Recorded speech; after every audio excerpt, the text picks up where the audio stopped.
안녕하세요. 사연을 부탁해입니다. 오늘의 사연을 소개하겠습니다.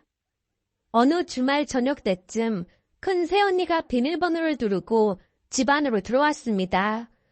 어머님, 도련님은 데이트 간 거예요? 예, 넌 초인종 누르라고 몇 번이나 말했잖니. 이미 비밀번호도 다 아는데 번거롭게 뭐하러 그래요. 그러니까 어머님도 우리 집에 오실 때 그냥 비밀번호 누르고 들어오시라니까요. 예, 내가 친구들 모임 가서 들었는데 요즘에 시어머니가 아들 며느리 집에 비밀번호 누르고 그냥 막 들어가면 아주 큰일 난다고 하잖아. 내 친구 한 명도 그러다가 아들 며느리랑 영 끊을 뻔했다잖니. 그러니까 앞으로 너도 꼭 벨 누르고 들어와라. 엄마 표정이 사뭇 진지했지만 큰새언니가 들은 척도 하지 않고 대답했습니다. 그것도 상황에 따라 다른 거죠. 그럼 제가 손해볼 게 많은데 뭐하러 그러겠어요. 네가 손해볼 게 많다니? 그건 또 무슨 말이야. 어머님이 수시로 오셔서 냉장고에 반찬도 넣어주시고 그러는데 그런 식이면 제가 완전히 불리한 거죠. 그냥 비밀번호 누르고 들어오셔도 돼요.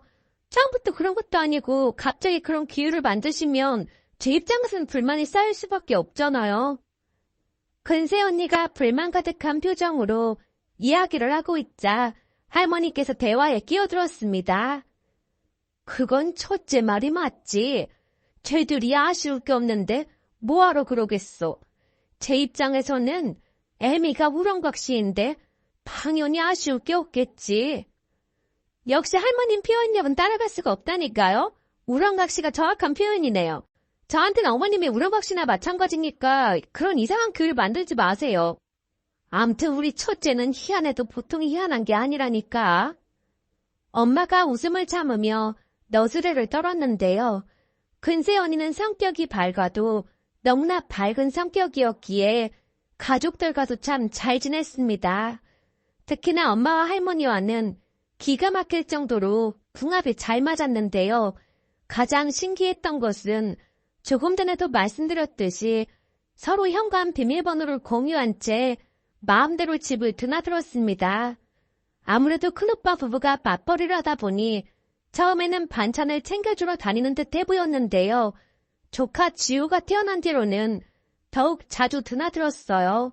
언젠가 한 번은 아빠가 불만을 제기한 적도 있었습니다. 아니 첫째는 연락을 좀 하고 오라고 하던지 해야지. 시도 때도 없이 돌락거려서 여간 불편한 게 아니야.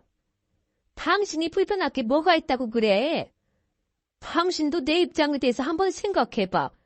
종일 회사에서 일하고 와서 집에서 좀 쉬려고 하는데 첫째가 허구한 날 문을 펄컥펄컥 열고 들어오잖아. 예고도 없이 수시로 찾아와서 옷도 편하게 입을 수도 없고 이건 불편해도 여간 불편한 게 아니라니까. 난 아빠 말에 100% 공감합니다.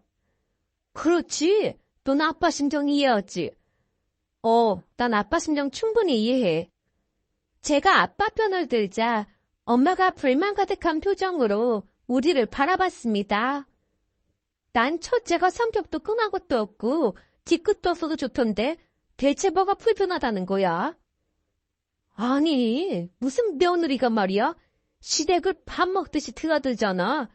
거기다 왔다가 금방 가는 것도 아니고 이건 옆에 앉아서 무슨 말을 그리도 많이 하는 건지 우리 회사 촉새보다 말이 더 많다니까. 그러니 내가 피곤하겠어 안 피곤하겠어? 이 사람아 잘 생각해봐. 회사에 가면 그 촉새가 하루 종일 따라다니면서 말을 해댔어. 피곤해 죽을 지경이라 그나마 집에서는 좀 편하게 지내야지 싶은데 집에서는 며느리가 허구한 날 귀가 따가울 정도로 말을 해대니 내가 환장을 하겠어 안 하겠어? 나도 진짜 동감한다니까. 회사에서 내내 발표회 뭐해 진짜 말 한마디 하고 싶지도 않은데 큰언니가 와서 종일 말을 걸어대서 나도 죽을 지경이야. 그러니까 말 나온 김에 엄마가 잘 좀 설득해봐. 아빠와 제가 강력하게 컴플레인을 제기했지만 엄마가 세차게 고개를 내저으며 대답했습니다. 첫째가 결혼한 뒤로 어머님은 하나도 안 심심해서 좋다고 하시는구만. 그 정도는 다들 감내해야지. 첫째 덕분에 어머님 다이어트도 성공했는데 그냥 다들 참아. 엄마가 경고하듯 큰 소리로 말을 했고 우리의 소심한 혁명은 불발에 그쳐 실패하고 말았습니다. 그도 그럴 수밖에 없었던 것이 큰새언니가 할머니와 엄마를 모시고 수시로 산책도 다니고 무리하지 않게 운동도 같이 한 덕분에 비만으로 힘들어하시던 두 분이 다른 사람이 됐다고 해도 과언이 아니었어요. 그랬기에 큰새언니는 할머니와 엄마라는 실세를 등에 업고 기세등등했습니다. 하지만 큰새언니에게는 묘한 매력 같은 것이 있었는데요. 시간이 지날수록 미워할래야 미워할 수 없는 그런 사람이었어요. 얼마 지나지 않아 가족 모두의 마음을 빼앗아 버렸으니까요. 평소 아빠가 안마의자를 사자고 엄마를 꼬셨지만 엄마가 들은 척도 하지 않았는데요. 어느 날은 두 분의 대화를 들은 것인지 아빠 생일을 맞이해서 큰새언니가 안마의자를 사서 본가로 배달시킨 게 아니겠어요. 물론 안마의자를 보자마자 아빠는 신이 난 채 좋아서 어쩔 줄을 몰라 하셨고요. 하지만 잠시 후 엄마가 걱정스레 큰새언니에게 물었습니다. 얘, 이 비싼 걸 뭐하러 사서 보냈어? 조금 있으면 아버님 생신이시잖아요. 생신 선물이에요. 그래도 이건 너무 비싸잖니. 어머님, 제가 물리학과 출신이잖아요. 그러다 보니까 물리학적으로 계산을 좀 해봤거든요. 그랬더니 아버님 말씀이 딱 맞더라고요. 딱 맞다니? 뭐가 맞다는 거야? 이 물리학적으로 봤을 때는 이거 하나 있으면 온 가족이 다 쓸 수 있잖아요. 그럼 가격 대비 가성비는 아주 훌륭하다는 결론이 났어요. 넌 꼭 할 말 없으면 아무 때나 물리학을 갖다 붙이더라. 그건 물리학적으로 그런 게 아니라 경제학적으로 그런 거겠지. 암튼 어머님, 이거 한번 보시라니까요. 큰새언니가 엄마에게 이상한 공식이 적힌 노트를 보여줬는데요. 그 노트에는 무슨 공식 같은 것이 빼곡히 적혀 있었습니다. 그리고 노트를 보던 할머니가 신기하다는 듯이 큰새언니에게 말했어요. 역시나 물리학과 출신이라 뭐가 달라도 다르네. 할머니, 저 노트에 적힌 공식이 뭔지는 알고 그러는 거야? 나야 당연히 모르지. 근데 물리학과 출신인데 당연히 가성비로 잘 따져봤겠지. 이거 봐봐라. 여기 애미 이름도 있고 가족들 이름이 다 적혀있네. 이것만 봐도 다 따져봤다는 거 아니겠어? 그럼요. 제가 가성비를 다 따져봤다니까요. 그러니까 앞으로 아버님은 가성비를 위해서 열심히 사용을 하셔야 해요. 그럼 내가 퇴근 후에 매일같이 사용할 테니까 걱정하지 마라. 역시 우리 맏며느리가 최고다 최고야.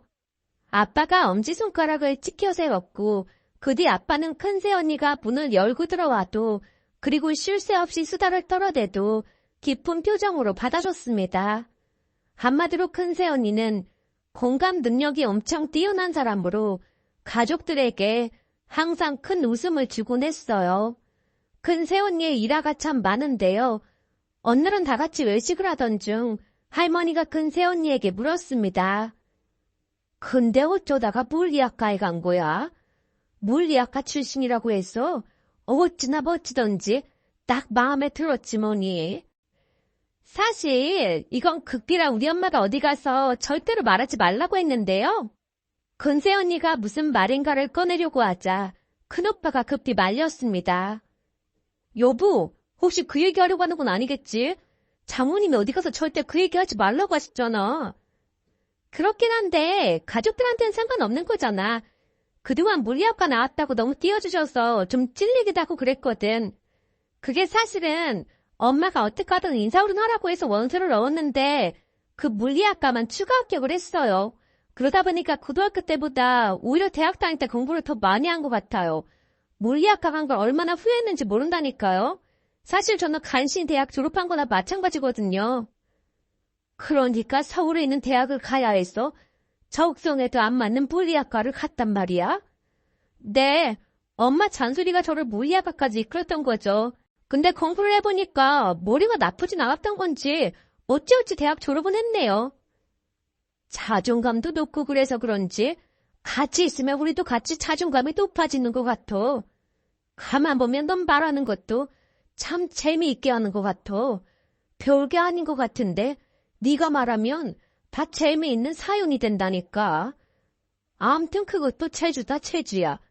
그러니까 네 말을 요약해보자면 안사돈이 닥달을 해서 어쩔 수 없이 물리학과를 추가 합격으로 들어갔다는 거잖니. 너도 인생을 참 바쁘게 살았던 것 같구나. 그래도 노력한 게 아주 가상하네 가상해. 할머니가 웃음을 참으며 칭찬을 하자 큰 새언니가 놀란 표정으로 입을 뗐습니다. 근데 추가 합격으로 겨우 붙었다고 말씀드렸는데 제가 창피하진 않으신 거예요? 그게 뭐가 대수라고 창피해. 물리학과가 얼마나 대단한 과인데. 근데 앞으로는 어디 가서 그런 얘기는 하지 말고 그냥 물리학과 출신이라는 것만 강조하고 살자꾸나. 네, 알겠습니다. 큰 새언니가 빙긋이 웃는 모습에 가족들도 같이 따라 웃었습니다. 할머니 말씀처럼 큰 새언니는 자존감이 상당히 높은 편이었어요. 사실 추가 합격이라는 말을 하긴 했지만 물리학과라는 과가 얼마나 대단한 과인지 가족 모두 잘 알고 있었기에 새언니가 열심히 공부했음을 굳이 설명하지 않아도 알 수 있었으니까요. 그러다 보니 웬만한 일에는 잘 삐지지도 않았고 마치 원래부터 우리 가족이었던 것처럼 잘 지냈습니다.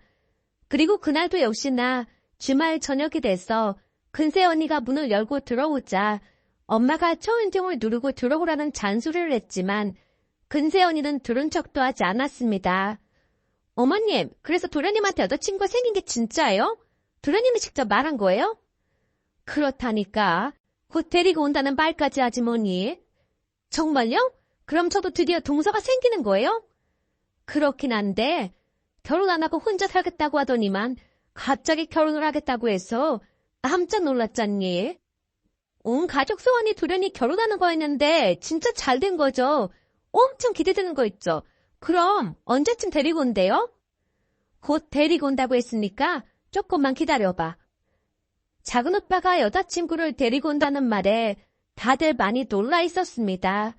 사실 작은 오빠는 절대 결혼 같은 건 하지 않고 독신으로 살겠다고 선풀을 한 채 홀로 자취를 하고 있었거든요. 평소 작은 오빠 성격은 말도 많지 않았고 한 번 한다면 하는 성격이었던지라 부모님도 포기한 채 작은 오빠가 결혼을 하지 않을 것이라 믿어 의심치 않았습니다. 그런데 그런 작은 오빠가 결혼할 사람을 데리고 온다고 했으니 가족들 모두 놀라움과 기쁨을 동시에 느끼고 있었어요. 그렇게 한 달 정도 시간이 지났을까요? 작은 오빠가 여자친구를 데리고 왔는데요. 작은 얼굴에 이목구비가 뚜렷하고 누가 봐도 예쁜 그런 얼굴이었습니다. 평소 여자애는 도통 관심을 보이지 않던 작은 오빠가 그토록 예쁜 사람을 데리고 왔기에 가족들 모두 숨을 죽이고 작은 오빠 여자친구를 바라봤을 정도였으니까요. 하지만 작은 오빠 여자친구는 말수가 극도로 적었고 약간은 우울해 보이는 그런 얼굴이었습니다. 거기다 눈치를 많이 보는 모습이 안쓰럽기까지 했다고 해야 할까요? 결국 작은 오빠 여자친구가 인사를 하고 가자마자 할머니가 안쓰러운 표정으로 입을 뗐습니다. 얼굴도 예쁘고 한데 눈치를 많이 보는 것 같네. 어머님도 그렇게 보이셨죠? 제 눈에도 그래 보이더라고요. 그러니까 말이다. 얼굴도 예쁘고 학교도 나름 좋은 학교를 나왔던데 말수도 적고 왜 그렇게 눈치를 보는 건지 모르겠다. 그럼 어머님 볼 때는 좀 별로였어요? 아니야. 별로는 아니고 좀 안쓰럽다고 해야 하나 그렇더라고. 눈빛이 불안해 보이긴 했어도 나빠 보이진 않았어. 저도 딱 그래 보였는데 다행이네요. 사실 우리 둘째도 성격이 무난한 성격은 아니잖아요. 그러니 오히려 둘이 잘 맞을 수도 있겠다 싶기도 하고 그렇더라고요. 그래도 평생 혼자 산다고 했다가 저렇게 예쁜 신부감을 데리고 왔으니 저는 그것만으로도 그냥 다 만족이에요. 엄마 말에 가족들 모두 고개를 끄덕였는데요. 사실 작은 오빠 성격도 조용조용한 성격이었기에 어쩌면 둘이 잘 맞을 수도 있겠다 싶었으니까요. 그 뒤 작은 오빠는 속전속결로 결혼을 서둘렀는데요.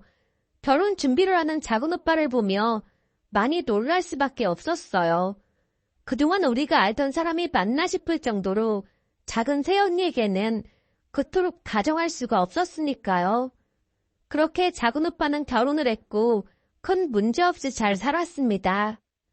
물론 작은 오빠네는 본가에 자주 오지도 않았고 연락도 거의 하지 않았지만 가족 모두 상관하지 않았습니다. 그냥 아무 문제 없이 둘이 잘 살아주는 것만으로도 감사하다는 생각뿐이었으니까요. 그러던 어느 날은 큰새언니가 엄마에게 조용히 물었어요. 어머님, 진짜 궁금한 게 있는데 참고 있었거든요. 그렇게나 말 많은 네가 궁금한 걸 참고 있었단 말이야? 저기 동서 얘기라 말 꺼내기 어려워서 그랬죠. 무슨 얘긴데 그래? 동서는 대학도 좋은 대학을 나왔는데 왜 작은 중소기업을 다니고 있는 거래요? 나도 그게 궁금해서 한번 살짝 물어본 적이 있는데 지훈이 말로는 둘째가 대기업을 다니다가 그 정치질 그런 거에 질려서 지금 회사로 옮겼다고 하는 것 같아. 하긴 회사 다니다 보니까 인간관계가 제일 힘들긴 하더라고요. 둘째 성격이 워낙 소심하고 그러다 보니까 더 적응을 못한 모양이더라고. 그래도 지금 회사는 가족적인 분위기, 그런 분위기라 나름 잘 적응하고 있다나 봐. 그러니까 둘째한테 말할 때는 그냥 막 말하면 안 된다. 그러다 혹시나 오해할 수도 있잖니. 당연하죠. 저도 엄청 조심하는걸요. 그렇듯 가족들 모두 작은 새언니 눈치를 봤는데요. 가끔 집에 오는 날도 작은 새언니가 가족들 눈치만 보고 있었기에 가족들 입장에서도 자동으로 눈치가 보일 수밖에 없었거든요. 그러다 어느 날은 웬일인지 작은 오빠가 혼자 들어오는 모습에 엄마가 놀란 채 물었습니다. 뭐야, 네가 웬일이야? 드릴 말씀이 있어서 왔어요. 우리한테 할 말이 있다니? 엄마뿐만 아니라 우리 모두 작은 오빠 입만 바라보고 있었는데요. 순간 작은 오빠 입에서 기가 막힌 말이 터져나왔습니다. 저기 그게 수아는 말하지 말라고 했는데 제가 볼 때는 말씀드리는 게 맞는 것 같아서요. 대체 무슨 일인데 그렇게 떼어말드리는 거야? 그게 가족 모두 출동할 일이 좀 있는데.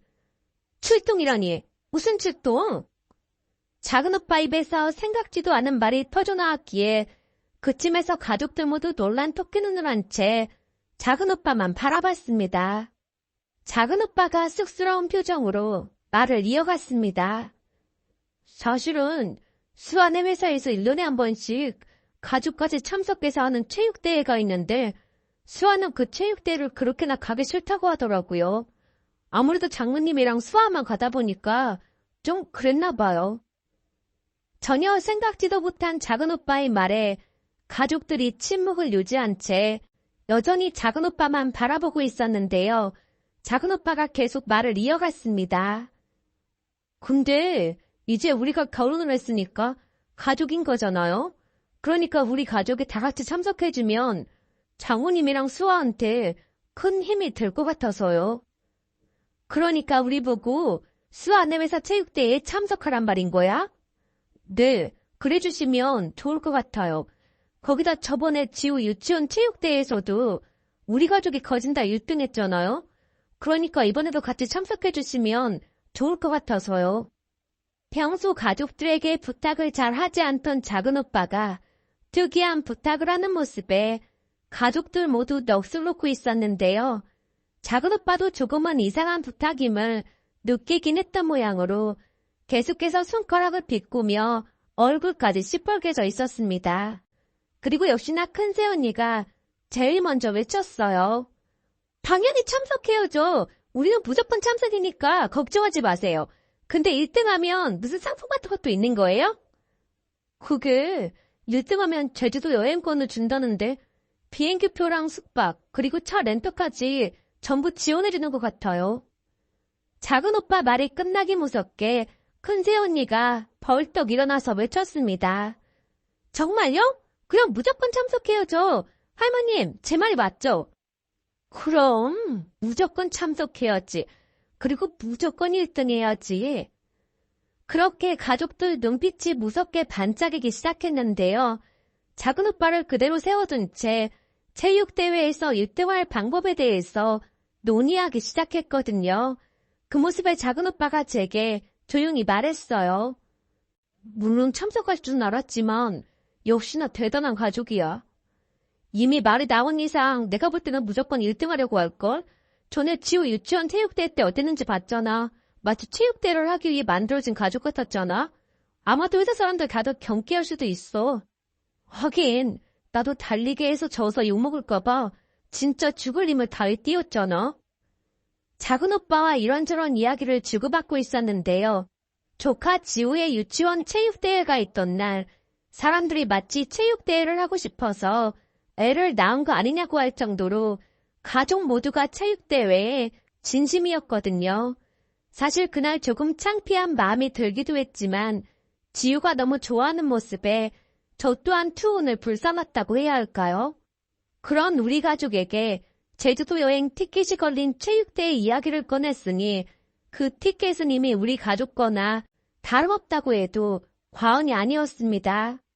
그렇게 가족들이 머리를 맞대고 열심히 의논을 하고 있자 작은 오빠가 대화에 끼어들었습니다. 저기 드릴 말씀이 하나 더 있는데요. 이 1등은 무조건 우리 거니까 걱정하지 마. 저기 그게 사실은 그 회사에 평소 수아를 안 이롭게 보는 여자 선배가 한 명 있거든요. 수아 성격이 조용조용한 성격인데 안 이롭게 볼 게 뭐가 있다고 안 이롭게 본다는 거야? 저는 무슨 말인지 알 것 같은데요. 서방님, 혹시 동서가 얼굴도 예쁘고 합법도 좋고 그러니까 그 여자 선배가 시기 질투? 그런 거라는 거죠? 뭐야, 그게 정말이야? 사실 저도 회사에서 절 싫어하는 여직원들이 꽤 있었거든요. 너처럼 성격 좋은 사람이 어딨다고 싫어한단 말이니? 그걸 싫어하는 사람들이 있더라고요. 제가 혼나고도 끙에 있고 그러지 않다 보니까 팀장님이 엄청 예뻐하거든요. 그러다 보니까 내숭을 떤다면서 여자 선배가 따돌리고 그랬거든요. 제 소문도 안 좋게 내고 다니고 그랬다고 하더라고요. 그런 일이 있었단 말이야? 근데 저는 그다지 상관하진 않았거든요. 그랬더니 얼마 뒤 그 선배가 거짓말한 게 밝혀지면서 그만두더라고요. 암튼 그런 일이 종종 있기도 해요. 큰새 언니가 씁쓸한 표정으로 말을 하자 작은 오빠가 대답했습니다. 맞아요. 그 여자 선배도 수아를 못마땅하게 생각하나 보더라고요. 그래서 계속 힘들게 하는 것 같아요. 작은 오빠가 작은 새언니 회사 이야기를 하다 돌아갔는데요.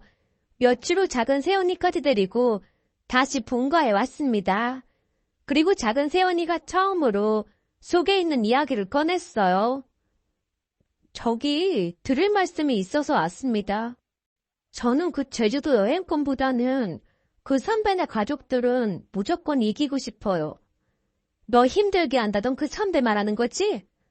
네, 제가 작성한 보고서를 자기가 한 것처럼 가져간 적도 한두 번이 아니었고 거기서 제가 엄마랑 둘만 사는 것도 비웃었거든요. 체육대회 할 때마다 우리가 거의 꼴찌하니까 가족들까지 대동해서 얼마나 비웃었는지 모르겠어요. 세상에나 그런 사람이 있단 말이야? 아주 개차반이구만. 네, 어머님 말씀처럼 진짜 인성이 개차반인 그런 사람이에요. 처음엔 회사도 그만둘까 생각해봤는데 그 사람 때문에 그만두는 건 아닌 것 같아서 참고 있었거든요. 근데 체육대회 때 남편한테 같이 가자고 했더니 가족 다 같이 참석하자고 하길래 이렇게 찾아왔습니다. 저는 1등도 필요 없고 그 선배네만 이기고 싶어요. 이 1등은 따놓은 당상이니까 그런 걱정할 필요 없다. 엄마가 큰 소리를 치자 할머니도 맞장구를 치셨어요. 당연하지. 1등은 우리 거나 마찬가지니까 넌 아무 걱정하지 말아라. 저기 근데 그날 자전거를 타는 것도 있는데요. 제가 아직 자전거를 못 타서 그게 제일 걱정이에요. 뭐? 아직 자전거를 못 탄다고? 애미야, 못 탈 수도 있는 거지. 뭘 그렇게 놀라고 그러니? 혹시나 작은 새언니가 상처라도 받을까 싶어 할머니가 엄마에게 눈짓을 하셨는데요. 작은 새언니가 힘겹게 말을 꺼냈습니다. 사실은 예전에 아빠가 자전거를 사주셨거든요. 근데 출장을 다녀와서 가르쳐준다고 하셨는데 그 출장 때 사고로 돌아가셨어요. 그때 이후로 트라우마가 생긴 것인지 자전거 타는 게 무섭고 엄두가 나지 않았어요. 자전거만 타면 출장 다녀와서 가르쳐준다고 했던 아빠 얼굴이 자꾸 떠올라서 눈물만 났거든요. 그러다 보니까 배울 엄두를 못 냈습니다. 그날 작은 새언니가 처음으로 속에 있는 말들을 쏟아냈고 작은 새언니 사연을 들으며 마음이 아파서 다들 눈시울이 붉어져 있었습니다. 그리고 작은 새언니 이야기를 듣고 있던 큰 새언니가 외쳤습니다. 그럼 아버님이 가르쳐주시면 되겠네요. 뭐? 내가? 아버님이 우리한테 맨날 그러셨잖아요. 시아버지도 아버지나 배 한 가지라고요. 그러니까 동서한테 아버님이 가르쳐주시면 되는 거잖아요. 동서, 우리 아버님이 말이야. 회사에서 직원들 상대로 교육도 많이 하시고 그래서 아마도 잘 가르쳐주실 거야. 내가 보니 그 선배가 자전거 못하는 것도 놀린 것 같은데 이번 기회에 아버님께 배우도록 해봐. 아버님, 그래주실 거죠? 그럼 이제는 내가 아버지인데 당연히 내가 가르쳐줘야지. 걱정하지 마라. 내가 책임지고 가르쳐줄 테니까. 그 뒤 주말마다 온 가족이 공원에 모여서 작은 새언니에게 자전거를 가르쳐줬는데요. 가족들의 노력 덕분에 작은 새언니는 자전거를 탈 수 있게 됐습니다. 아빠가 뒤에서 잡아주셨는데 우리에게 그랬던 것처럼 아빠가 말을 했어요. 수아야, 아빠가 뒤에서 잡고 있으니까 아무 걱정할 거 없어. 꼭 잡고 계신 거 맞는 거죠? 그럼 내가 잡고 있으니까 중심을 잡고 페달을 밟아봐.